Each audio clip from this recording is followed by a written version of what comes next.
Good afternoon, distinguished guests, scientists, industry leaders, and my industry seniors. Let me first thank you, this organizing committee, my employer, Indian Oil Corporation, to giving me this opportunity to present in this forum. Today, my presentation will be on management of change system, what we are implementing at Indian Oil Corporation refinery division. I will limit myself to refinery division because we are looking management of change implementation in our refinery division function from headquarters. So, in next 15 minutes, in 20-25 slides, I am going to divide my presentation in 3 parts. First part would be the basic key features of MOC system. The next, the core, the theme of the presentation is the closed loop model, which we are trying to adopt at our refineries. And last is the digitalization efforts to make this MOC system more robust. So starting with, since morning in this conference, a lot of talk is about management of change system. Everybody knows the management of change system is a key pillar of CCPS, Center for Chemical Process Safety, and it is the 13th element of CCPS system. So there is nothing to add more. Coming to the other aspects, in Occupational Safety and Health Administration, it is the 13th element.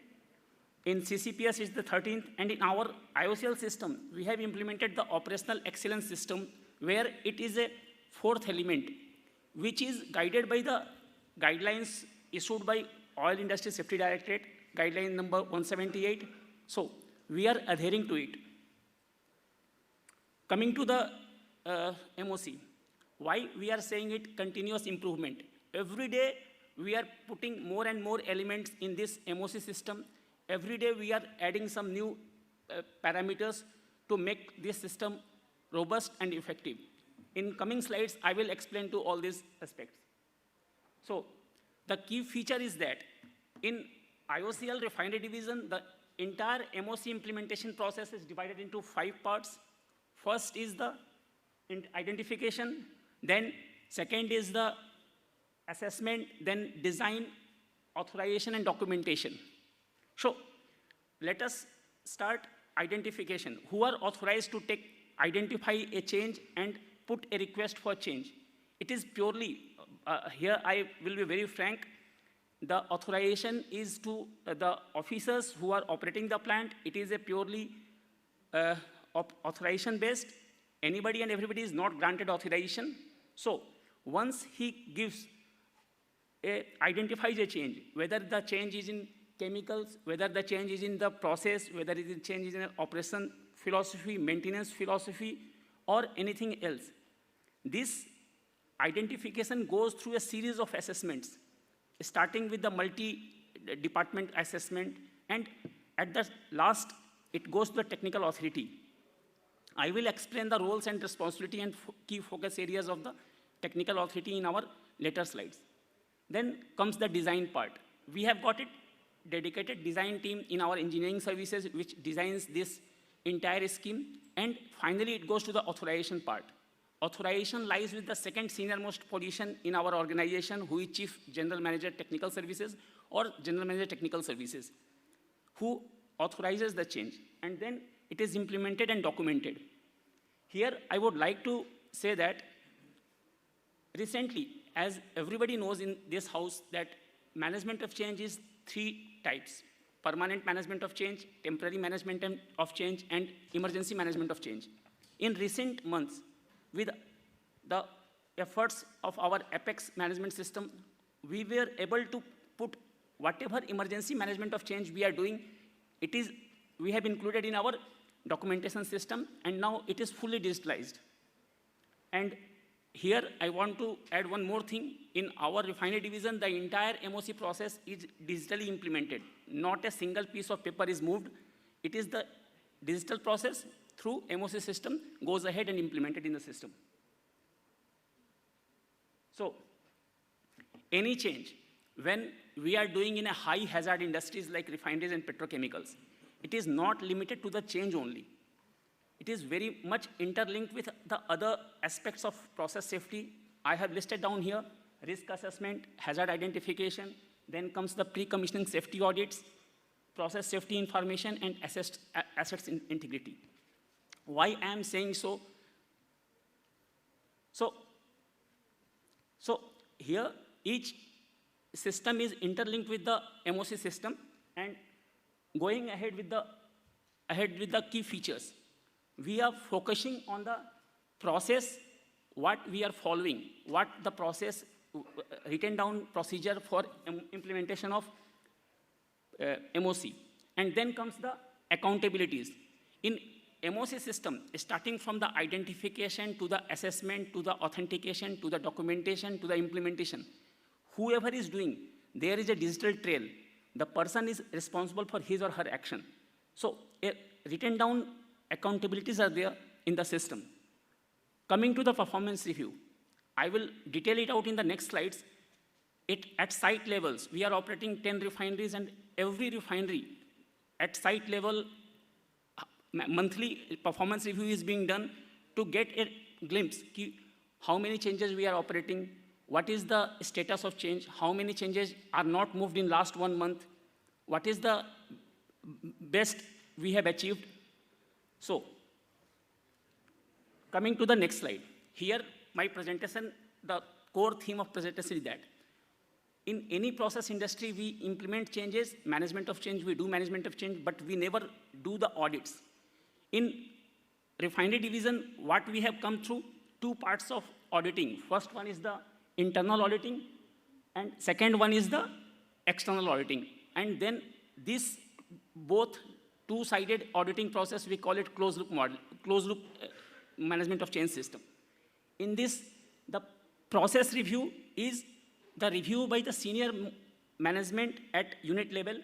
They go through each and every MOC and review whether the appropriateness of the MOC is there or not, whether it is capturing the health and safety aspects of the system or not, whether it is going to affect the persons, the working population, whether they are going to affected with this management change. Coming to the creeping changes, in every process facility, we face smaller changes are taking place day in, day out. So through field audits, we come to know what are the creeping changes taking place in the system. And MOC documentation. Here, when we call MOC documentation, it starts from the updation of PNIDs, updation of standard operating procedures, maintenance procedures, operating manuals, and next, the training part. Training to all the persons directly affected or indirectly affected. And interviews. When we go for auditing at unit level, we go for the personal interview to the persons who are making the change, who are involved in the change. There are standard questions, whether they have gone through a standard MOC training or not, whether they know who is the right person to approve this change, whether they know what this change will bring in the system, what new hazards will come in the system. So through all these auditing process, we come to know what are the gaps still in the system, and accordingly we go for the modification of the system. Now, MOC to the next level. In last few months, what we tried to implement at our refinery division is through an external audit conducting by our refineries headquarters to all the unit locations, covering the external audit of management of change system. This audit is independent, and this audit brings it with the auditing experience of the auditors. The auditors are selected from different locations. It is a multidisciplinary team. This team has got a objective and independence. They go to the site for a basic objective to review the management of change system. And third, they bring with it the cross-refining experience. They have got a lot of experience at different functions and different locations. So this audit brings a lot of cross-learning among the refineries. Coming to the how we conduct this audit, there is a head HSE at our refineries headquarters who constitutes a team, multidisciplinary team consisting of all the refineries, and they go to visit any refinery, and the refinery is headed by executive director and refinery head, under whom there are different facilities which are operating. So this multidisciplinary team goes and conducts audit for specific things. Now, I will discuss what are the findings of the audit. First, come to the technical authority. Here, when we say technical authority, it means the person who is authorizing the change. He is the second senior most person in our organization who is very well knowledgeable about the systems prevailing there, and he has got the independent oversight of the system. All the safety system he is very much aware, and he has the authority to change the system, whether change should take place or not.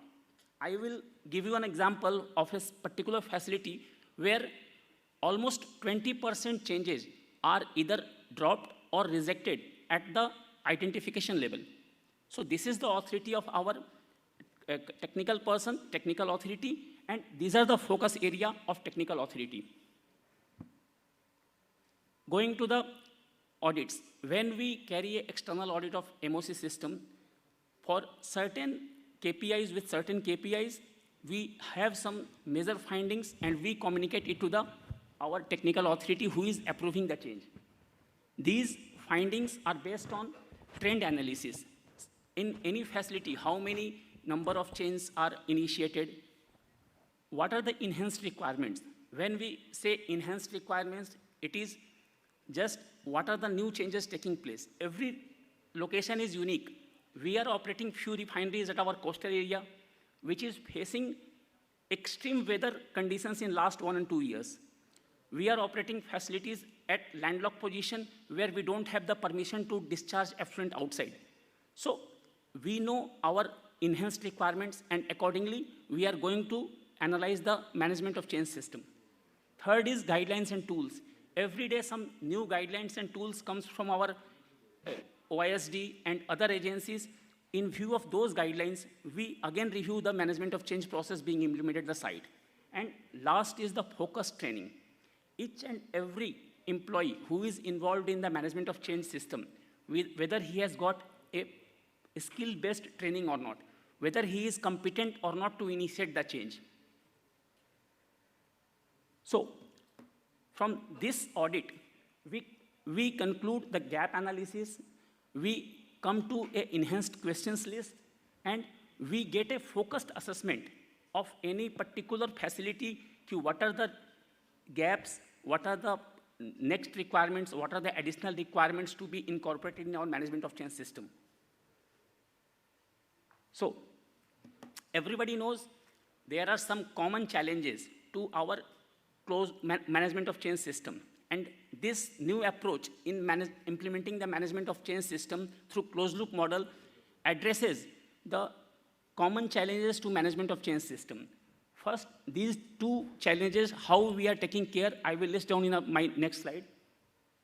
So, to take care of uncontrolled changes, there are standardized self-assessment schemes.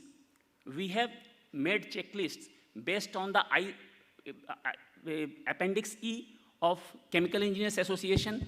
There, around 60 questions are there.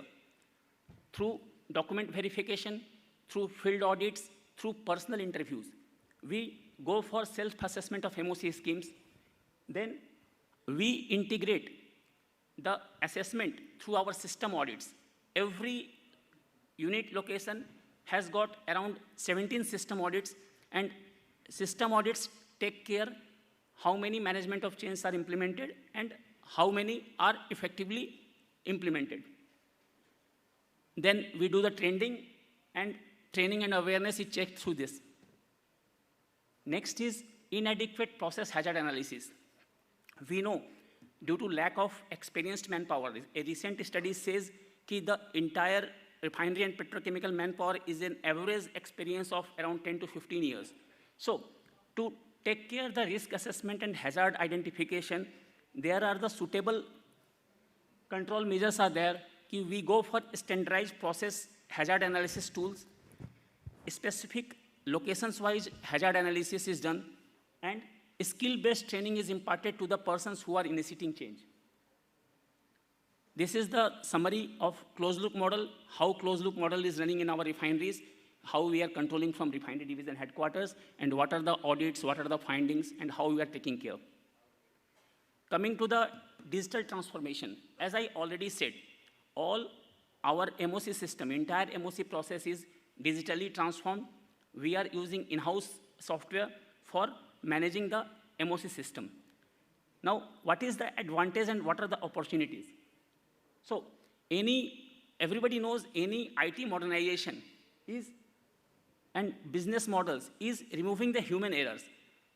Every day we are optimizing our assessment procedures, and these are the benefits we have achieved. Here, I am going to quote a study by McKinsey, which says that if you are capturing or if you are utilizing the new tools in IT, you are going to be above, you are going to harness the benefits of IT digitalization, and you are above the industry standard by at least 30%. And through this digitalization of MOC system, we have received visibility of MOC across all the locations, consistent implementation across refineries. There is no gaps. We try to map the gaps through external audits. Then comes the real-time analytics, which scheme is where, which stage it is pending, with whom it is pending. Thorough audits. We conduct internal as well as external audits, which is fully digital. Detection of uncontrolled changes. As I already said, through field audits, through documents control, we come to know how uncontrolled changes can be limited or abolished. Coming to the next level, this is the pictorial representation where I have shown how MOC, closed MOC model will take you to the next level and industry will harness its benefits. Thank you. I am open to any questions on this subject. If you have any question, you can ask me. I will be happy to answer.